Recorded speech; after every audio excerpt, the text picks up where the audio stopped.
Hey, what's up, guys? This is NorbCam. Also, Norb Kawili is my actual name, but I do go by NorbCam, and you are watching the FTFN Network. This is the NFC West Roundtable, and today we're going to get into it to talk about the heated race that is the NFC West. And I'm joined by my fellow FTFN ambassadors. We've got Mike, the AZ sports fan. Say hi, Mike. What's going on, guys? How are you doing? All right, and we've got Trent from the LA Rams Talk. What's going on, Trent, from the other side of the world in Germany, in fact. How you doing? Right, top of the morning to everyone. All right, so this is kind of special because for those of you who have been watching the FTFN Network or are new here, typically when these shows are done, they're normally hosted by Joseph Robert, the fantasy football counselor. And this is a kind of a first segment where the ambassadors like ourselves are actually taking the reins a little bit and talking specifically about our own division. So this is a FTFN exclusive, so kind of excited about this first time. Unfortunately, we couldn't have our NFC West rivals, the 49ers, here to join us. Unfortunately, it just didn't work out timing-wise, but I'm sure in a future one, we will include them as well to have all four teams represented. But we definitely want to get into it because on this particular weekend, boy, it's a huge weekend with implications all over the place in terms of the NFC West. I'm going to pop up a graphic real quick here.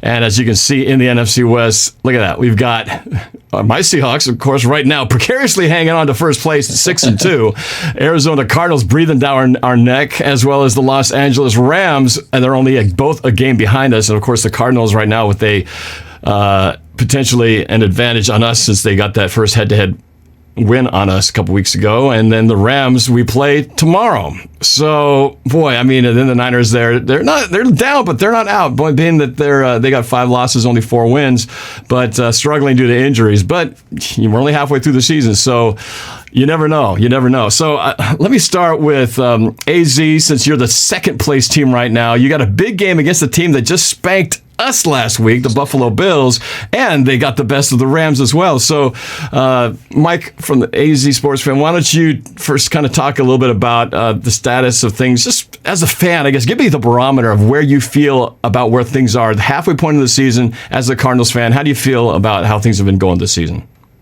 Awesome. No, yeah, great question here. I'm actually really excited, and not just me, the fandom of the Arizona Cardinals, the Bird Gang is coming out. We're all super stoked about the progression of Kyler Murray. Yes, there's some things that we're a little worried about, not from Kyler Murray, but from the team itself, being that the defense can't really seem to stop a lot of teams, being that Miami, we ended up losing a really big heartbreaker against the Miami Dolphins last week from a Zane Gonzalez missing a field goal. So that was really unfortunate, but the future for the Arizona Cardinals is really bright. Yes, we're number 2 right now, but I don't know. We're super excited here in the fan base, and we can honestly see a playoff spot opening up for the Arizona Cardinals. Maybe not the division, but a wild card spot looks really nice for the Cardinals right now.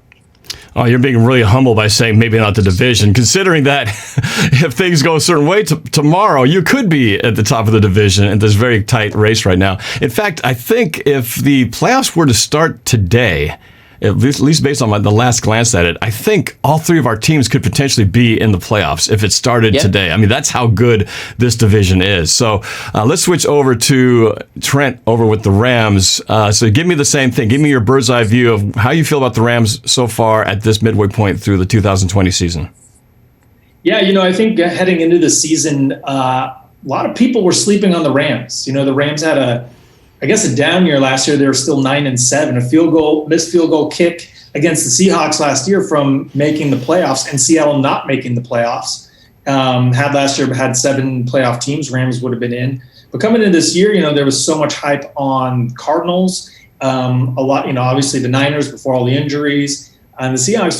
The Rams are kind of viewed by a lot of people as the odd team out in terms of the NFC West. And I think Rams, we lost a lot of name players, Todd Gurley, Brandon Cooks, Corey Littleton, Greg Zuerlein, and so Dante Fowler, Clay Matthews, Eric Weddle. And a lot of people didn't know the Rams, just assumed that, they're kind of done. Their I guess wave is over, but Rams fans knew that we had a lot of guys waiting in the wings to step up, and we're very, you can't sleep on Sean McVay, and we still have Aaron Donald and Jalen Ramsey, and our offensive line is better. And so I think we're at right now 5-3. We're kind of at where we thought we could be. I think a lot of Rams fans thought we'd either be 9-7, 10-6, and of course a lot of the homers, 11-5, and but that was also before the Niners were dealt, had all those injuries. So I think right now we feel good about everything because like if we're able to win against Seattle tomorrow, then and depending on what happens in the Arizona game, the Rams could very well be in first place at the end of Sunday. So I mean, that's all you can really ask for. I think Rams fans feel good about this backstretch. We the Rams had 4 East Coast trips in the first 8 games. And we only have 1 now for the back half. So we're like, we were just exhausted. Philly, and Buffalo, and Washington, and Miami, and all within 8 weeks. So that took a toll. And I think we're kind of like, okay, we're here. We're, I think, the healthiest team in all of football. We have all of our guys back except for like a rookie who's out for the year, and another guy's coming back in like a week or two. And we're pretty much like everyone's there. So I think we feel really good about our chances, and we have yet to play Arizona, and I think for all 3 of our teams, it's kind of like, it's up to each team to control their destiny.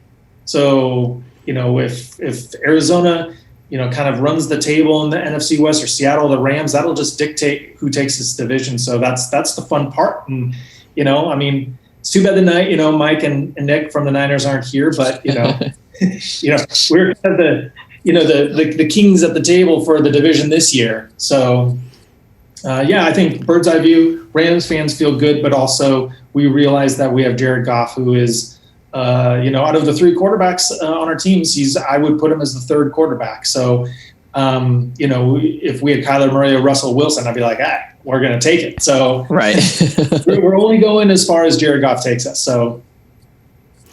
Well, it's interesting. You bring up a good point in terms of that the Rams are the healthiest team probably at this point because we're probably one of the most injured teams. And this has just been a record year, I think, across the board for injuries. And I got to attribute that to the fact that with this lack of training camp and preseason, I just think that's taking its toll brutally on some of these teams. And the 49ers will be the first ones to say, that their season quickly got off the rails because of injuries early on.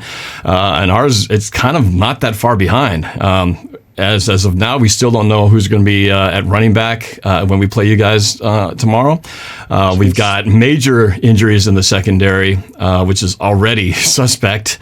So, and we've just been, struggling to try to keep healthy bodies out there on the field, and it's a real kind of tape things up and pull guys for the practice squads, and some guys have worked out really great, and others have been resulting in what we're seeing, which is from the Seahawks standpoint, the worst defense we've ever had, and potentially the worst defense the NFL has ever seen, which is hard to believe under a Pete Carroll coach team that this would happen. And yet, here we are. This is the situation. So I think this year, 2020, really is the year where it's going to be the battle of attrition. You got the teams who are really top teams and the ones who are on the lower side, but you've got top teams who, with depleted talent, they start to slide down into that, middle of the road pack, middle of the pack area, and the teams that are just maybe okay to average to above average will rise to the top if they can stay healthy. So we don't know yet how we're going to be.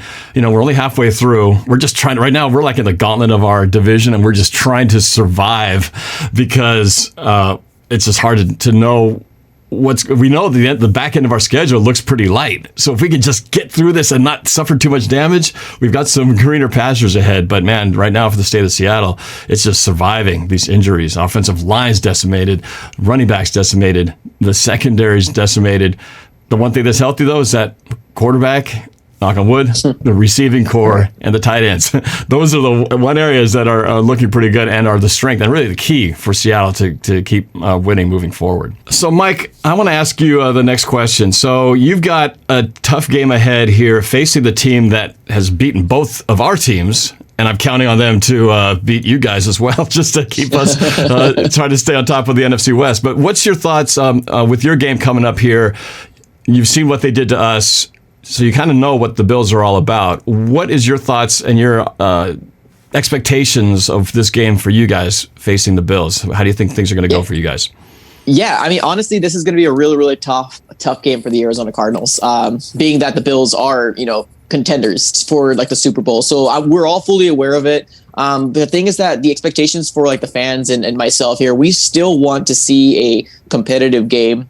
We want to make sure, obviously, that we win, because if we win here, it's basically turns the NFC West upside down, really depending on what happens against the Rams and Seattle Seahawks game. So honestly, really excited about this game. Now, I have watched, I guess, like the highlights for when Bills did play you guys and the Rams. The last one that sticks out in my mind is probably going to be the Seattle Seahawks game. It doesn't seem like the Bills have very much of a running game, in my opinion here. Now, I don't know if it's more like just the inconsistency of trying to make Josh Allen do everything. So that might work out in our favor here for the Arizona Cardinals, being that if we do send 3 and drop the rest back, we can probably frustrate Allen, especially since we got Marcus Golden. Devin Kennard is going to be back, and I think Jordan Phillips might be out last time I saw the injury report. But I feel like I have a good game plan, but obviously I'm not the one calling the defensive plays out there. But I feel like we can definitely frustrate Josh Allen out there, and I'm really excited to see what the game plan is going to be against this Bills team, because the Arizona Cardinals offense, I feel like we can definitely do damage as long as our defense can hold their end. We can definitely win a lot of games from here on out. It's just a matter of, can our defense stop anybody's offense? And right now it's so inconsistent right now that it's frustrating is what it is. Well, and it feels like, again, when we played you guys, went down to the wire, overtime, almost went to a tie if things went a certain way at the end of that game. So I feel like our teams are very similar in that we both got a dynamic quarterback, a couple of really good receivers, one particularly, one good one on your team, and DeAndre Hopkins, a defense that can be suspect at times. And so that's why I think that's why our game played so evenly. But I would feel like the Bills, if they're watching that tape, knowing what worked for them, worked against us, might work against you guys the same way. So I feel like the approach might be kind of similar in the way that they attack you. But how happy are you with the play of Kyler Murray this year? His second year, he's really risen. It's very impressive. How are you feeling? He's doing very well. Honestly, I have no really complaints about his gameplay on the field. The only thing as far as like a negative goes is that he's really, it's obvious that he doesn't like losing. Let's be honest, I don't think anybody likes losing, but when we do lose, he seems like he's kind of like sulking like in the corner. And I think in this Miami game, he didn't even do handshakes to anybody. He pretty much just left when they were like kneeing the ball down and running off the time. Kyler Murray, DeAndre Hopkins, as well as even, I'm surprised Larry Fitzgerald went into the locker room without doing handshakes. There might be something bigger that's going on here with the quarterback and the Cliff Kingsbury. There's some people saying that Cliff Kingsbury isn't the right guy to call the play calls. So we'll see. We'll see exactly what happens here. There's a lot of fans already turning on Cliff Kingsbury. Everybody's super hyped about Kyler Murray. His progression from last year to this year is leaps and bounds. All the stuff that I wanted him to work on, it seems like he fixed. So I'm excited about it. It's definitely sky's the limit at this point for this Arizona Cardinals team. We just, like I said before, we need to make sure that this defense needs to get the memo and start making some turnovers or something. Yeah, interesting. So maybe some trouble in paradise behind the scenes there. We'll have to you have to keep us filled in on that. Definitely, we're Trent and I will be very interested to hear if there's some rumblings going on behind the scenes. But so far, all these teams are in a good spot. So tensions are high when the stakes are high. So let's go to you, Trent, to talk about this game. You and I did a collab video on my channel yesterday at length. But for those who haven't seen it yet and are kind of just looking to see what the matchup could look like, I already talked a little bit about how decimated we are, and I forgot to mention our center is also out due to a concussion that I didn't even realize he had. We are playing with a center in Kyle Fuller who has never taken a snap in the National Football League, starting against Aaron Donald in that front four. It drives me crazy just thinking about what we're walking ourselves into. But give me your take on what you think about this game tomorrow, your expectations, and how you think the game will play out. I'm so happy Aaron Donald is a Ram. Like, it's just, it's so nice having like an all-time great in his prime that you can just you can just enjoy. He's going to be licking his lips or licking his chops, going up against this third string center. And I just saw that Mike Iupati is off the injury report, so at least I guess he'll be back at left guard, so he'll provide some stability there. But I think that's going to be at least two people trying to guard him every time. But what I was saying yesterday to you, Norb, is what the new defensive coordinator for the Rams, Brandon Staley, has really excelled at is trying to provide Aaron Donald with as many one-on-one matchups as possible. So by what that means is he'll bring in extra rushers so that the offensive linemen have to just have a hat on a hat is what they call that. So so essentially it's letting Aaron Donald breathe a little bit more. And he's having a better season this year than he was last year. And last year I think he had 12 and a half sacks last year. And this year he has 9 already, halfway. I mean, he could not only break his own record of 20 and a half sacks, but he could break the record.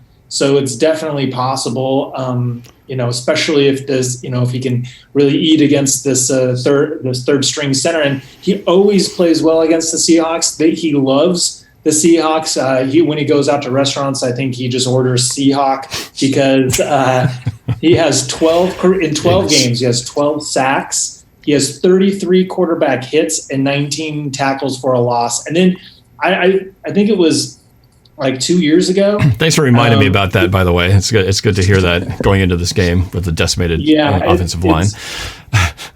He's going to give Russell Wilson a couple big hugs. But I think it takes me back to that game a couple years ago where I think it was Justin Britt, or it could have been another offensive lineman for the Seattle. I think he was doing some dirty stuff with Aaron Donald. And after the game, Aaron Donald put on his helmet and he went back to where everyone's giving the handshakes, and he went in there to start some sort of fight. But I don't think Justin Britt's on the team anymore. But anyways, Aaron Donald in Seattle, there's a history there, and he definitely loves feasting on that. So I think that's obviously a matchup to watch. Jalen Ramsey and the secondary against those receivers you've got, that's going to be crazy.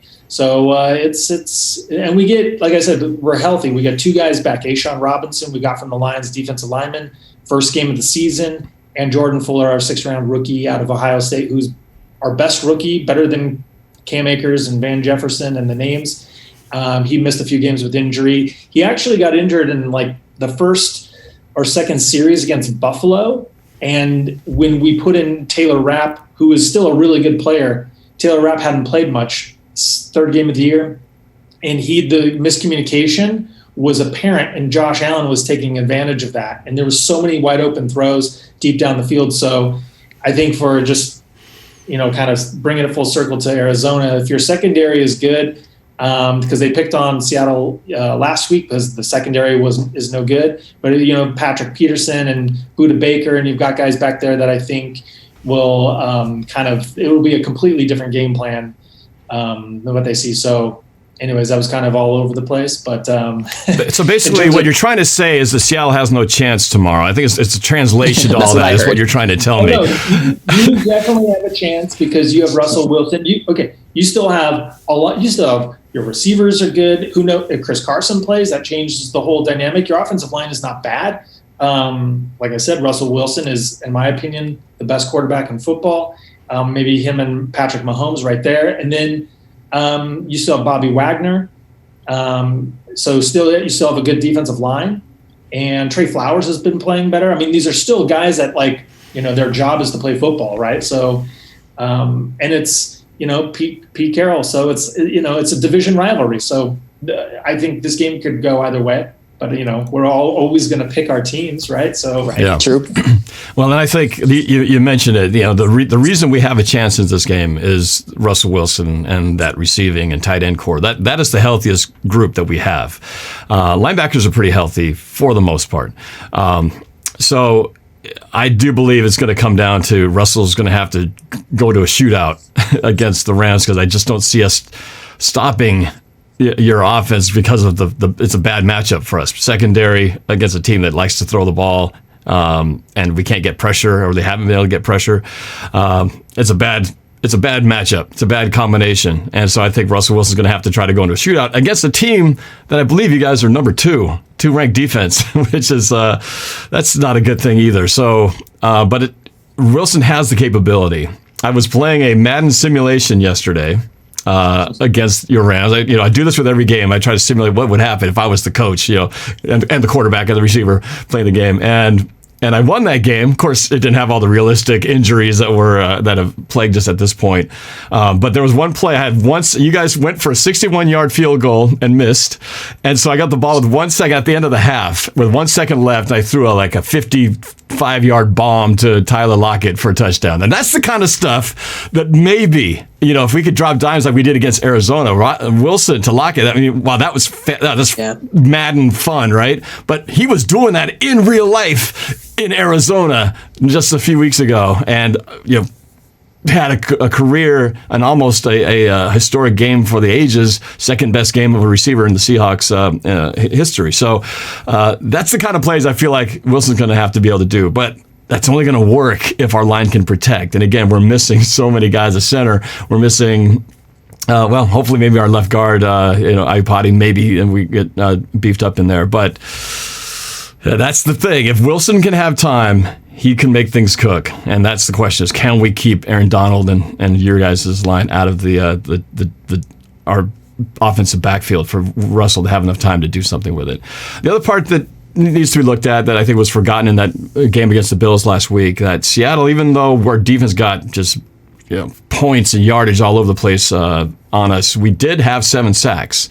Some of those were manufactured by blitzes and by Jamal Adams rushing, but we did get some sacks from Jaron Reed and Carlos Dunlap, and just watch the tape on him. He looked really good. I'm really excited with that just being his first game. I feel like he's going to be an impact player down the stretch the more this season plays out, and maybe bolsters our front four. And the more we can get pressure on the front four, as you guys know, the less pressure puts on the secondary. So that's something we've been needing for a long time. Maybe he's the guy to help start turning the tide a little bit there. So that's definitely a matchup to watch. And, we'll see. But we're going to have to really help out that secondary, because when you're missing your 2 best cornerbacks and you're just on practice squad guys who've stepped in to help, that's rough. That's really rough. So we'll see if they can get creative with their game plan. So I asked this question to Mike about their quarterbacks. I want to ask the same to you. So Jared Goff, you said, well, you think he's the 3rd best quarterback in this bunch. I don't think that's hard to debate. And really, you could, depending on where you place Jimmy Garoppolo in that conversation, 3rd, maybe 4th. I don't know. It depends on if you ask a 49er fan. But right now, I think it's pretty solidly 3rd. But give me your take on him, because a lot of times so many teams live and die by the performance of their quarterback. Give me your midseason take on Jared Goff, who is now, his 4th year, 5th year in the league? This is his 5th year. 5th year. All right, give me your midseason 2020 evaluation on 5th-year quarterback Jared Goff. Well, first of all, he's better than Jimmy G. I think, let's just everyone be real about this. Jimmy G. So no, and of course, Nick and Mike from the Niners can't defend that. But that said, go ahead and present your argument. And I'll say this only because, Jimmy G, he really doesn't have much of a resume.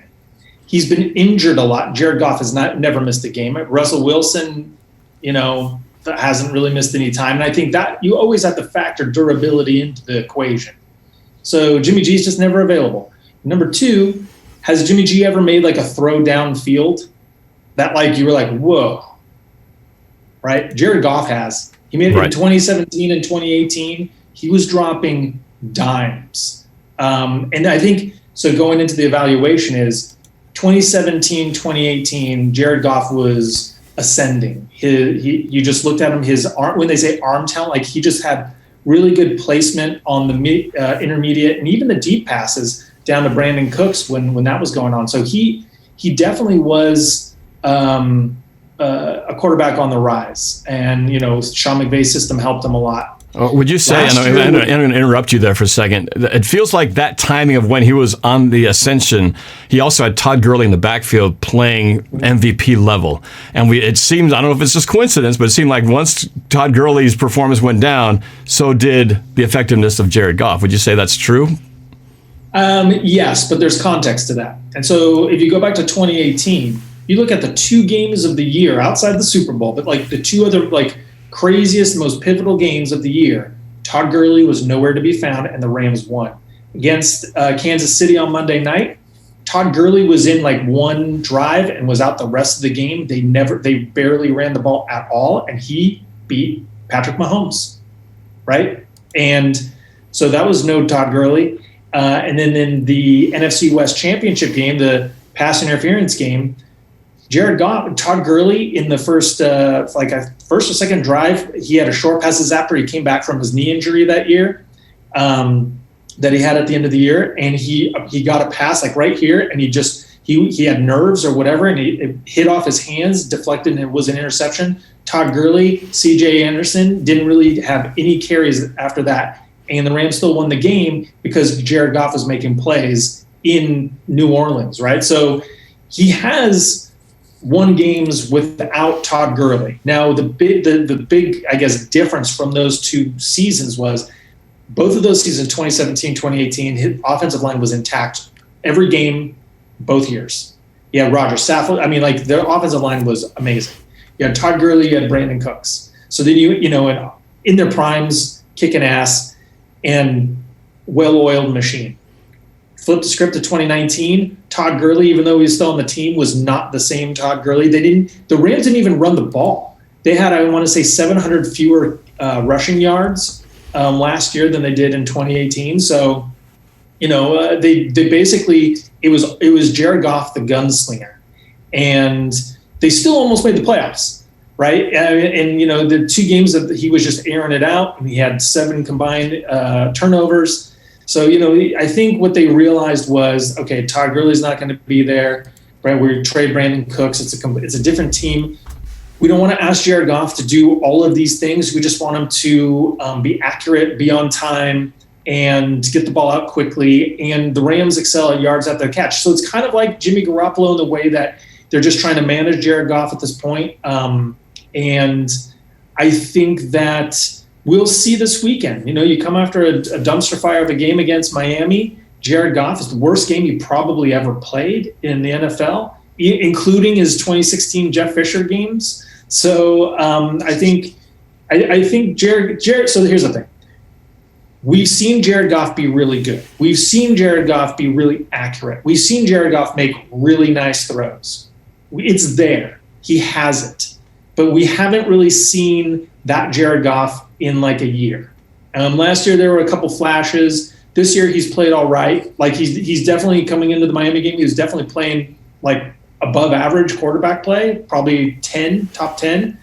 But the Miami game just completely sunk him. And so it's, can he handle the pressure? We're still wondering, can he, from the Super Bowl to a couple games last year to a couple games this year, can he handle the pressure? So, I mean, people are wanted to cut him after the Miami game. Rams fans wanted to cut him, and it's like let's just all simmer down. Like, you don't want to just get rid of Goff and see what's out there, because he still is I think an above average quarterback, a top 15 quarterback for sure, and he has the ability to be a top 10. So he still has it. It's just, where is it? So, well, I think it's funny. The fans are crazy that way, right? You can have everything great. You're the greatest guy in the world. One bad game, and all of a sudden they want you fired. And that's been the theme here in Seattle. Obviously, with the defensive problems Seattle's been having, everybody's been on this campaign to fire Ken Norton Jr., the defensive coordinator. And there's obviously some point to that, but I think it's been pretty clear that I don't think Pete Carroll's going to do anything in that position. He's been with him too long, since the USC days. And if anything's going to happen, I don't think it'll happen until the end of the season. Unless the Rams get 800 yards on us or something that's blatantly, really bad. But I don't know. We'll see. It's hard to find a solution here when, the debate is it a problem with the, is it coaching or is it, talent? It's hard to know what really is going on. But Mike, I want to go with you here, give you a chance to talk. Let's look down the way here. So it's, halfway through the season. So we played half a season of football. We got an entire half to go. And as we know, anything can happen from one half to the next. And it's how teams play down the stretch that really define things. So give me your take on what you think what is it going to take for the Cardinals to have a successful season? What do you consider to be a successful season, and what do you think the record will be? I guess if you can address those three things in your argument here, give me your next 8-game forecast. Right. Okay, perfect. Let me just talk just a little bit about the whole firing thing, because it's happening here as well with the defensive coordinator. I don't know why fans say that, because, I mean, we're in the middle of the season. You fire a defensive coordinator. That means you have to start over on defense, new verbiage, everything's new. Like, why would you even do that? I just don't get that, why fans say that. Like, if it happens, it's going to happen. Because they're mad and they want to blame somebody. And it's a lot easier to blame one guy than to blame all 11 and say, the talent sucks, get all new players, because they know they can't fix it. We want the instant fix. Burn it all down. Yeah, exactly. Yeah, I hear you. Okay, so yes, so going back to your original question here, the Arizona Cardinals, as far as like being successful, we don't really ask very much here as far as Arizona, at least for me. I want to hit playoffs. I think it's very, very important for the Arizona Cardinals and the progression for Kyler Murray to kind of hit playoffs. Now, do I think we're going to hit it? Yes, I absolutely do. The rest of the season, with the exception of probably the Rams, because we don't really know how we're going to stack up with the Rams defense quite yet. Honestly, I know the Patriots seem like they're coming on a downward spiral, but we're going to be playing them in about 3 weeks. Anything with Bill Belichick's defense, I'm a little worried. So we'll see what happens there. And they've got a couple other games down the stretch that I'm a little worried about. But we have the Eagles. I think it's going to be a pretty easy win. We got the Giants, which I think it's going to be pretty easy win too. Like I said, every time I start gloating, something happens to me, and I hate saying this, but I honestly do foresee hopefully the Arizona Cardinals can go ahead and do that. But I hope we can at least get 10 wins, and I feel like we need to at least get 9 to 10 wins to even sniff playoffs, especially because we're such a tight race right now within this NFC West. Anything can happen. You know, the Rams could beat the Seahawks, you know, like Trent was saying, tomorrow, and then we lose against the Bills and they automatically go from third to first. We're in a situation where we can't even like sneeze the wrong way or we get dropped down. You know what I mean? And none of us can, really. Close. At this point, none of us can. It's that close right now. So I want the Arizona Cardinals. My expectations are 10 wins. Obviously, I would want the most wins, but being realistic, I think 10 wins is going to be realistic to get to the playoffs. Yeah, and Mike, I'm curious, like, because I haven't dug deep into the Cardinals yet because we haven't played, but like, what would the Cardinals have to do right, or what would they need to like improve, or like what would they need to do to keep the momentum going? Is it like the defense stepping up? Because I know I thought like, hey, Chandler Jones is out, like their defense is done, but you guys have still managed to win games. And so like, what would you have to like? What element of the game of the team would have to like keep going or step up? Honestly, I think the fan base was really, really shocked that we didn't get a trade deadline, being that we were needing to get a second cornerback opposite side of Patrick Peterson. We've been looking for this guy since Antonio Cromartie, and even then, that was a while back ago.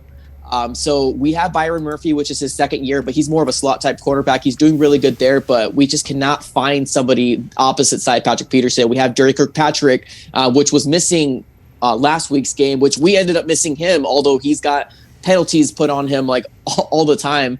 The defense needs to step up. That's just the truth of the matter here, is that the Arizona Cardinals offense is getting into a rhythm where it seems like no one can really stop the Cardinals. And like I said, I might be a little biased here because I'm a Cardinal fan and I'm watching every single Cardinal game, but we're moving the ball down the field effectively. And we moved it down the field against a Miami defense where, you know, they were holding a lot of teams down to not being able to do a lot of stuff. Yes, we have made mistakes, and then they did end up beating us, but the defense needs to step up. That's the truth of the matter here. If we can get that going, then the sky's the limit for this Arizona Cardinal team for sure. Yeah, and how has your first rounder been, Isaiah Simmons? Yes. Great question, man. That's a very good question. Honestly, right now there's a lot of fans super upset because obviously, like Norb was saying, we want to blame somebody, and that's somebody's going to be Vance Joseph, being our defensive coordinator here, blaming him that he's not put out there. Right now, with the fact that Isaiah Simmons is on the field, they wanted to specifically put him at the weak inside linebacking spot. You know, when he was coming out of the draft, he was a hybrid player. He could be safety, he could be an edge, he can do weak inside linebacking, and that's where we wanted to stick him at. But being that we have Devondre Campbell and being that we have Jordan Hicks right now, he's not getting a lot of reps because those are the veteran guys. Those are the guys that, you know, the defensive coordinator is going to be comfortable with putting on the field on Sundays. And unless there's an injury going on there, we won't see a lot of Isaiah Simmons. But one biggest flash that Isaiah Simmons had was against the Seattle Seahawks game, the last interception that Russell Wilson did. And I'm sorry, Norv, I think I heard you sigh there. Yeah. Had to bring it up. I had to, man, because that was something that, fueled the fire a lot more for the fans. They're like, well, if he can do this, he can do anything. And now everybody's wanting to fire Vance Joseph because we're not seeing Isaiah Simmons, which I'm kind of on that train a little bit, but a little less. Like, I want him to progress, but obviously I want our first round pick to produce. He's a first round talent for a reason. Yeah, and so I remember watching highlights of that game and that interception that the Cardinals were doing some crazy defensive stuff where they were putting everyone on the line, but then obviously dropping people back.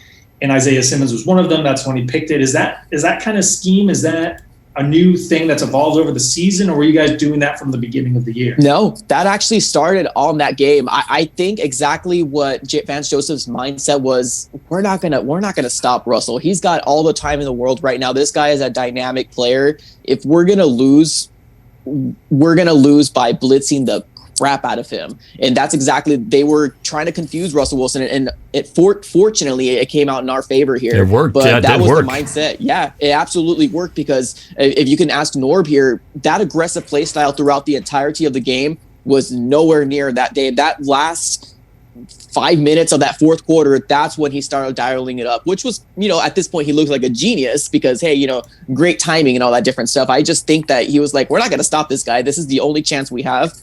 And if it works, then heck yeah, it's going to work. And if not, and Buffalo might have been paying attention to that last series too, because they kind of did the same thing. And now 2 games that they've lost, and Wilson throwing multiple interceptions, the pattern is kind of becoming clear that the book is out. And at least at this point, how do you beat the Seahawks and stop Russ from cooking? Well, you attack them hard, and until they figure out a counter move for that, which I'm hoping this comes soon because we're going to need that. That's obviously a troubling pattern leading to this point. Yep. So I want to switch gears to ask a similar question to Trent for the Rams.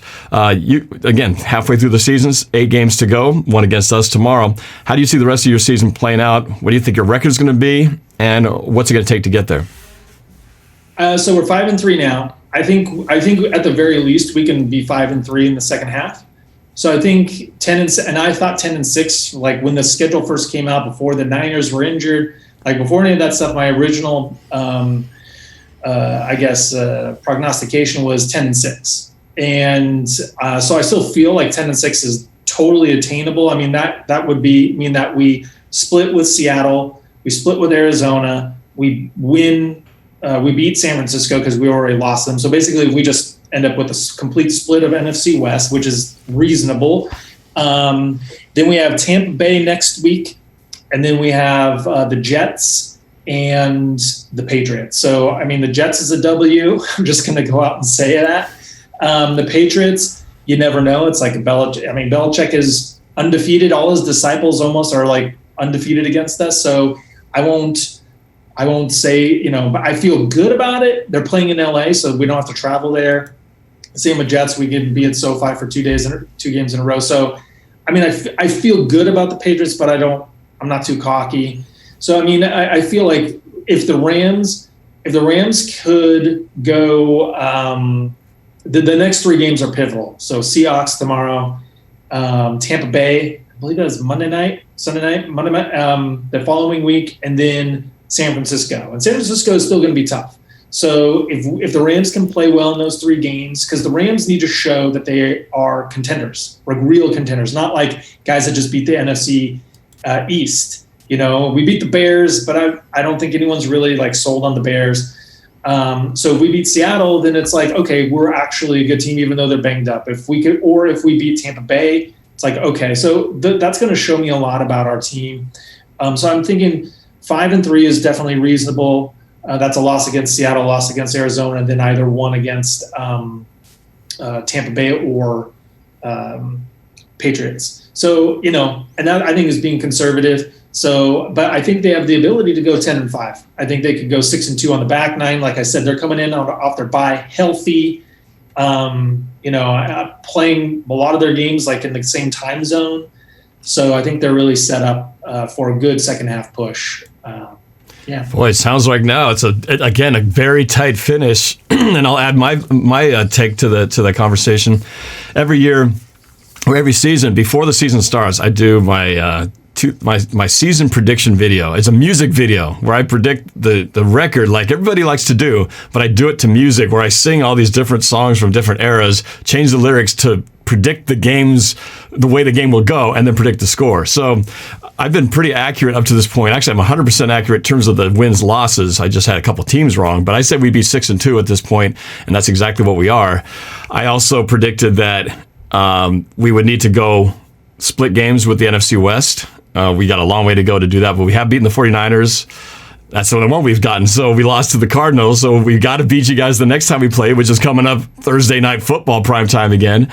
We're playing the Rams, you guys, tomorrow. So this is why this game is so important, because we're going to play you guys again later down in the season.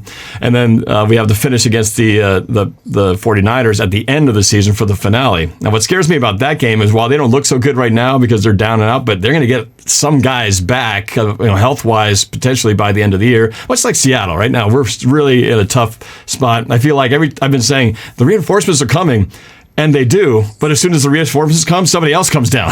So it's like, we're better. Oh, we just lost our center. Hey, we got this guy. Oh, we just lost our other cornerback. So it's like one step forward, one step back. So we're not gaining ground. We're like taking a step up and then dropping. So we got to get healthy at the right time, and I'm hoping the stretch, down the line will be good.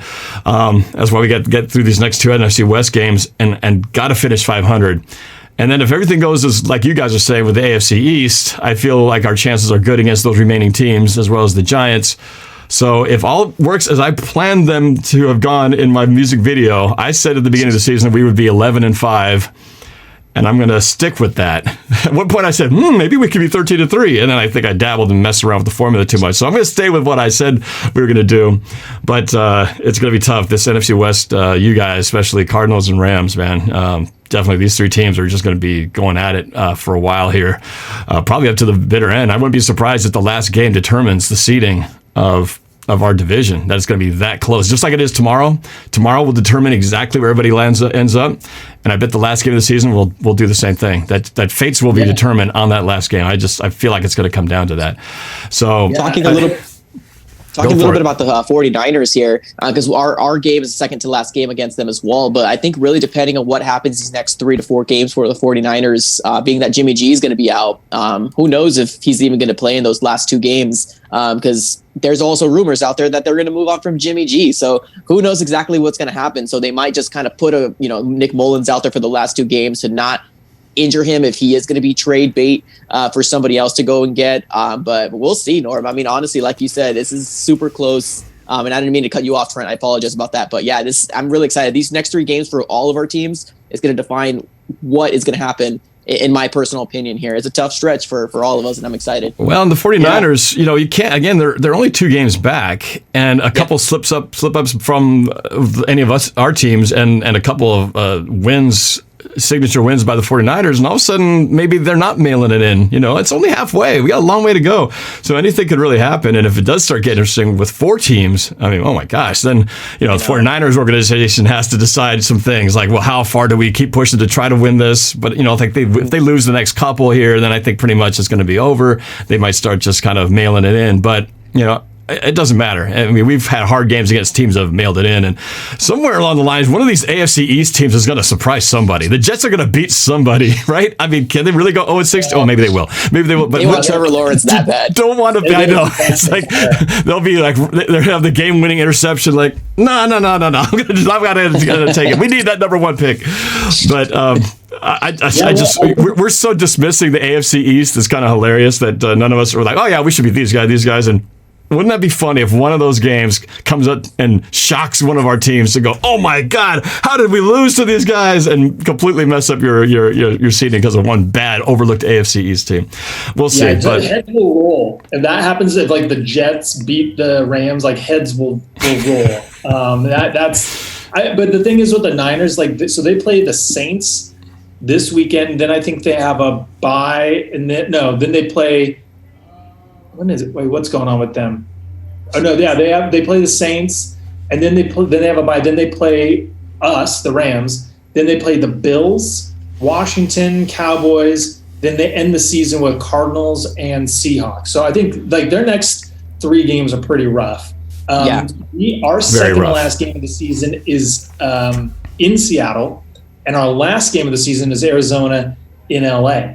So those pivotal games the last 2 weeks. 2 games, that's what it's going to come down to. So it's going to be great. Yeah. So in like Seattle, if you guys have like if your guys are Shaquille Griffin is back and Dunbar is healthy and Chris Carson, your running backs are back. I mean, it's a home game for you. Then you got to be feeling really good. Well, and Rashad Penny should be coming off the injured list. So that's much forgotten because he's just been not there the whole season. So like I said, reinforcements are coming. We got to just hang in there, hold that wall while they're getting just obliterated, defensively. But anyway, what was that? What's up, Kenyon Drake? There's actually word out there that Kenyon Drake is a possibility to play this coming game. Everybody was excited about Chase Edmonds. Can he do it? Could he be number 1? We needed Kenyon Drake. We needed that hard running guy. And although a lot of people aren't happy with his production, especially in fantasy, we need him out there. Kenyon Drake's a solid number 2, and that's his role. Yeah, Joe loves him. Yeah. Oh, yeah. He loves Kenyon Drake, doesn't he? All right. Well, we're almost out of time here, so I want to at least give you guys a second to just kind of tell everybody who's just discovering all of our channels for the first time. But let's start with you, Trent. Just tell everybody kind of a little bit about your channel, where they can find you, and what you got going. Yeah. So Rams Talk on YouTube, LA Rams Talk on Instagram, Real LA Rams Talk on Twitter, the Flick app. We're all on the Flick apps. And, of course, you can always find me on eHarmony. Just kidding. I thought it was Christian Mingle. I thought that's for the one. Right. I'm on all of them. I'm on all of them. And your wife is cool with that. Yeah. Yeah, very open. All right, let's go to you, Mike. Tell everybody about where they can find you. Hey guys, so my name is Mike. I run a YouTube channel, AZ Sports Fan. Talk everything Arizona Cardinals, post games, pre games, lives. We do call-ins. Just overall, try to have a good time on the channel. You can find me on Instagram, AZ Sports Fan, as well as on Twitter, AZ Sports Fan as well. You'll see all the same logo on YouTube as well. So appreciate it if you subscribe, definitely. All right, and my name is Norb Kawili. My channel is NorbCam. All my social media is at NorbCam. I do collab videos like this, music videos, comedy sketches, but Madden simulations. But the big ones are the game reactions. So me and my dad sit and watch the games during the live broadcast, and it's a big popular thing. We'd love to have you on board as well. So hope you subscribe to all of our channels. And of course, keep watching with the Fan Network, FanToFanNetwork.com, where we write articles and submit videos. And appreciate you guys listening to us. We'll talk to you guys all later. Go Hawks.